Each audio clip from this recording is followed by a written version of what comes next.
Pilot बहाना, Gurjar vote निशाना।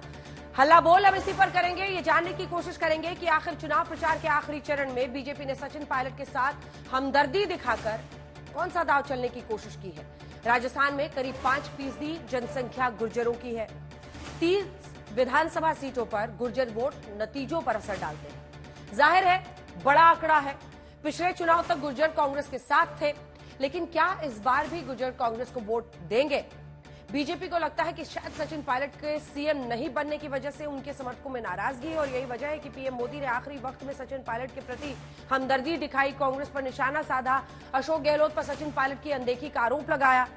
PM के हमले से अशोक गहलोत हैरान परेशान रह गए। सचिन पायलट ने भी सफाई दी। अब देखने वाली बात होगी कि 25 नवंबर को राजस्थान की जनता क्या करती है।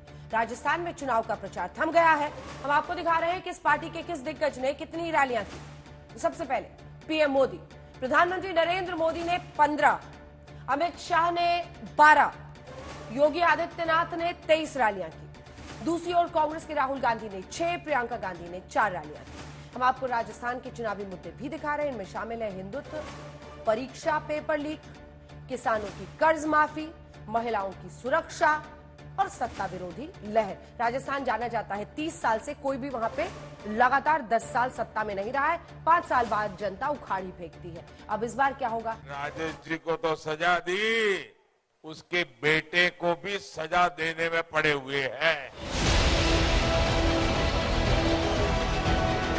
राजस्थान में जैसे जैसे चुनाव प्रचार खत्म होने लगा, बीजेपी ने फाइनल हमले में पायलट परिवार की एंट्री करा दी।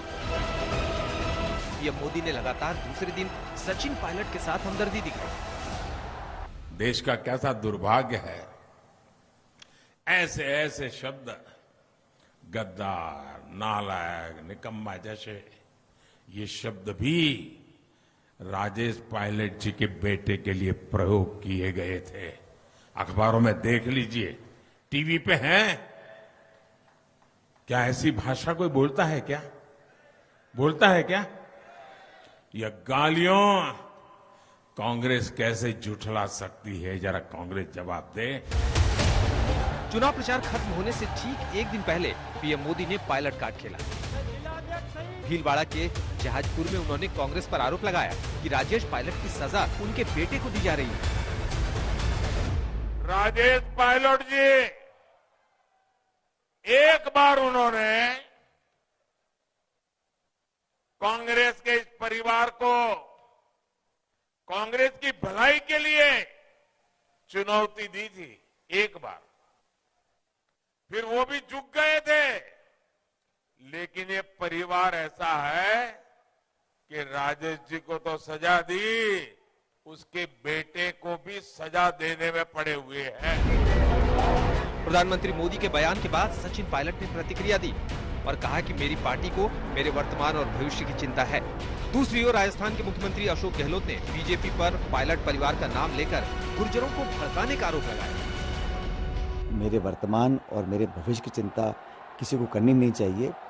वो चिंता हमारी पार्टी और हमारी जनता करेगी और हमारा खूब ख्याल रखेगी।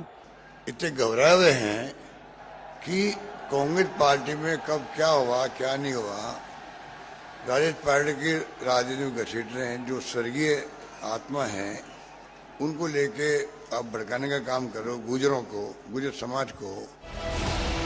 गहलोत के बयान पर अमित शाह ने पलटवार किया।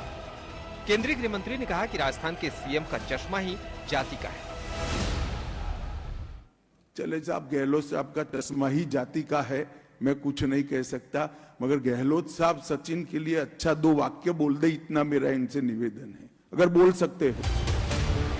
इस बीच असम के मुख्यमंत्री ने अशोक गहलोत और सचिन पायलट दोनों को घेरा। बोले दोनों में ये साबित करने की होड़ लगी है कि बड़ा निकम्मा कौन है। वो लोग का तो कंपटीशन है, कौन ज्यादा निकम्मा है। गहलोत बोल रहा है पायलट सबसे निकम्मा है, पायलट बोलता है गहलोत सबसे निकम्मा है। वो तो निकम्माओं का कंपटीशन चल रहा है, कौन ज्यादा निकम्मा है, उसमें हमारा कोई कमेंट नहीं है। राजस्थान में चुनाव प्रचार खत्म हो गया। 25 मार्च को वोटिंग होगी। 3 दिसंबर को ये साफ होगा कि राजस्थान के रण में बाजी कौन मारता है, और तभी ये पता चलेगा कि बीजेपी को पायलट परिवार के साथ हमदर्दी का फायदा मिला या नहीं। आज तक ब्यूरो।